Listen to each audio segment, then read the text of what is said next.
ప్రజల సంపదను సొంత కంపెనీలకు దోచిపెట్టడంలో ఆరితేరిన వాడతడు. ప్రభుత్వ భూముల్ని బినామీలకు పంచిపెట్టడంలో డాక్టరేట్ పొందిన పాలకుడు ఆయన. రాష్ట్రానికి సంపద సృష్టిస్తానని ప్రజల్ని మోసగించి అధికారంలోకి వచ్చిన నాయకుడతడు. అధికారం అందగానే రాష్ట్రాన్ని గాలి కుదిలేసి సొంత కుటుంబానికి సంపదలు ప్రోగేసుకుంటున్న విజనరీ ముఖ్యమంత్రి. ఇంతగా బరితెగించిన పాలకుడు దేశంలో మరెవరూ లేరంటే అతిశయోక్తి కాదు. ఆయన ఎవరో ఈ పాటికి అర్థమయ్యే ఉండొచ్చు. విజనరీగా డప్పు కొట్టుకునే ఆ ముఖ్యమంత్రి కథేంటో ఇప్పుడు చూద్దాం. అధికారంలోకి రావడానికి అడ్డమైన హామీలు ఇవ్వడం, ప్రజలను నమ్మించి ఓట్లేయించుకోవటం, ఆ తర్వాత రాష్ట్రాన్ని గాలికి వదిలేసి తన కుటుంబానికి ప్రభుత్వ ఆస్తులను దారాదత్తం చేసుకోవటంలో ఆరితేరిన ఆ పెద్ద మనిషి ఎవరో కాదు, నారా చంద్రబాబు నాయుడు. అధికారంలోకి వచ్చినప్పటి నుంచి పదవిని అడ్డం పెట్టుకుని అనేక అడ్డదారులు తొక్కుతూ సొంతానికి సంపద సృష్టించుకుంటున్నారు. అధికారంలోకి వచ్చింది ప్రభుత్వ సొమ్మును రాయితీల రూపంలో సొంత కంపెనీలకు మళ్లించుకోవడానికే అన్నట్లుగా చంద్రబాబు వ్యవహార శైలి కొనసాగుతోంది. తన సొంత కంపెనీ అయిన హెరిటేజ్ కు 100 కోట్ల రాయితీలు పొందారు. ఈ తప్పుడు పనికి రాజముద్ర వేయించుకోవడానికి ప్రత్యేకంగా కేబినెట్ సమావేశాన్నే ఏర్పాటు చేశారంటే ఎంత పగడ్బందీ వ్యూహం ఉండాలి? చంద్రబాబు తన రాజకీయ అనుభవాన్నంతా ఉపయోగించి చట్టాల్లోని లోపాలను అవకాశాలుగా మార్చుకొని తన కుటుంబ సంస్థ హెరిటేజ్ కు రాయితీలు ఇచ్చుకున్నారు. ప్రజలకు సంక్రాంతి కానుకలు లేవు, రంజాన్ తోఫా లేదు. కానీ చంద్రబాబు మాత్రం తన హెరిటేజ్ కంపెనీకి ఉగాది కానుకలు ఇచ్చుకున్నారు. గత నెల 18న జరిగిన స్టేట్ ఇండస్ట్రియల్ ప్రమోషన్ బోర్డు సమావేశంలో తిరుపతి జిల్లా చంద్రగిరి మండలం కాసిపెంట గ్రామంలోని హెరిటేజ్ ఫుడ్స్ లిమిటెడ్లో మిల్క్ ప్రాసెసింగ్ టెక్నాలజీ అప్గ్రేడేషన్ కు ప్రత్యేక ప్రోత్సాహకాలు మంజూరుకు ఆమోదం తెలిపారు. ఇందులో భాగంగా హెరిటేజ్ 209 కోట్లు పెట్టుబడి పెడుతూ 35 మందికి ప్రత్యక్ష ఉపాధి కల్పిస్తే అందుకుగాను ఏపీ ప్రభుత్వం హెరిటేజ్ కు యూనిట్ కరెంటుకు ₹1 రాయితీ కల్పించడంతో పాటు 5 ఏళ్ల పాటు స్టేట్ జీఎస్టీని మినహాయిస్తుంది. అంటే కేవలం 35 ఉద్యోగాలివ్వడం కోసం ప్రభుత్వం 100 కోట్ల రాయితీ అందించడానికి లైన్ క్లియర్ చేసుకుంటూ చివరికి కేబినెట్ లో కూడా తీర్మానం చేశారు. హెరిటేజ్ కొత్తగా పెడుతున్న పరిశ్రమ కాదు. ఎప్పుడో పెట్టిన పాత పరిశ్రమలో పాడైపోయిన మిషనరీని తొలగించి కొత్తవి పెట్టుకోవడానికి ప్రభుత్వ సొమ్ము చెల్లించడం ఏంటి? ఈ ప్రశ్నకు సమాధానం ఒక్కటే. అధికారాన్ని అడ్డం పెట్టుకుని సొంత కుటుంబానికి సంపద పెంచుకోవడమే చంద్రబాబు లక్ష్యం.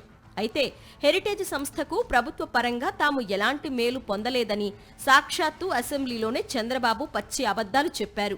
కానీ 2014-19 మధ్యలో కూడా చంద్రబాబు తన హెరిటేజ్ కు దాదాపు 24 కోట్లు రాష్ట్ర ప్రభుత్వం నుంచి చెల్లించారు. స్వయంగా హెరిటేజ్ సంస్థే 2020 జూన్ 11న ఒక నోటు విడుదల చేసింది. వాస్తవాలను ఆ సంస్థే అంగీకరించింది కూడా.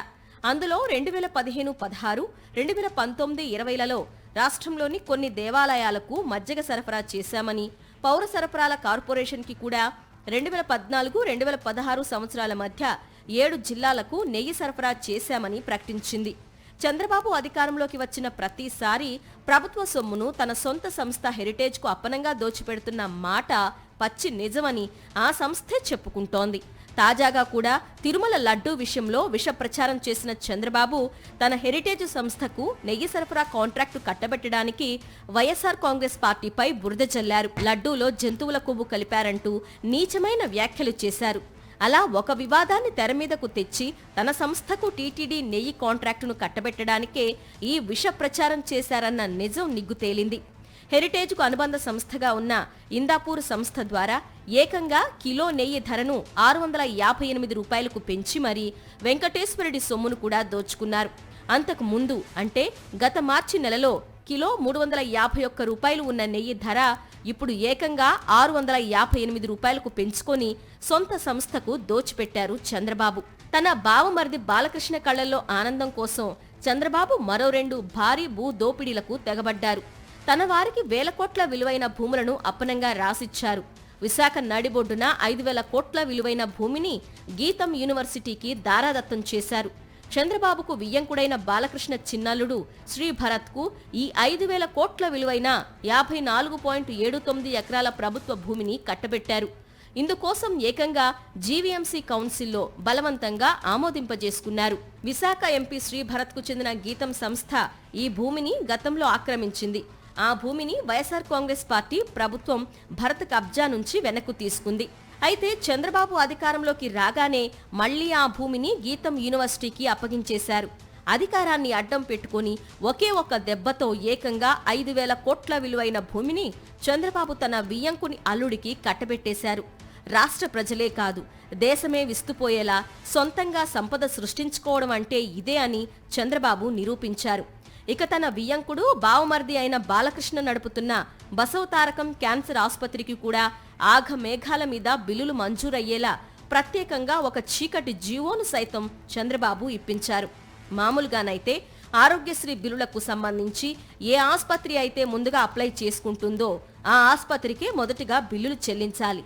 అయితే రాష్ట్ర వ్యాప్తంగా ఆరోగ్యశ్రీ ఆసుపత్రులకు నామమాత్రపు బిల్లులు కూడా ఇవ్వకుండా చంద్రబాబు తన బావమర్ది బాలకృష్ణ కోసం ప్రత్యేక చీకటి జీవో తెచ్చారు. దాని ప్రకారం బాలకృష్ణ నడిపే క్యాన్సర్ ఆసుపత్రికి అడిగిన వెంటనే బిల్లులు చెల్లించేలా చేశారు. ఇప్పటికే 50 కోట్లకు పైగా సొమ్మును ఒక్క బాలకృష్ణ ఆసుపత్రికే ఇచ్చారు. మిగతా ఆరోగ్యశ్రీ నెట్వర్క్ ఆసుపత్రులను మాత్రం గాలికి వదిలేశారు. ముఖ్యమంత్రిగా పీఠం మీద కూర్చునే ముందు ఒక ప్రమాణం చేస్తారు. దాని ప్రకారం ఎలాంటి పక్షపాతం, రాగద్వేషాలు లేకుండా పరిపాలన చేయాలి. కానీ చంద్రబాబు జీవితంలో అలా మాట మీద నిలబడే పని ఏది ఎప్పుడూ చేసింది లేదు. అధికారాన్ని అడ్డం పెట్టుకొని అడ్డంగా దోచేసుకోవటమే ఆయనకు తెలుసు. తన కుటుంబ ఆస్తిని అడ్డగోలుగా పెంచేసుకునేందుకు ప్రభుత్వ సొమ్మును కొట్టేస్తున్నారు.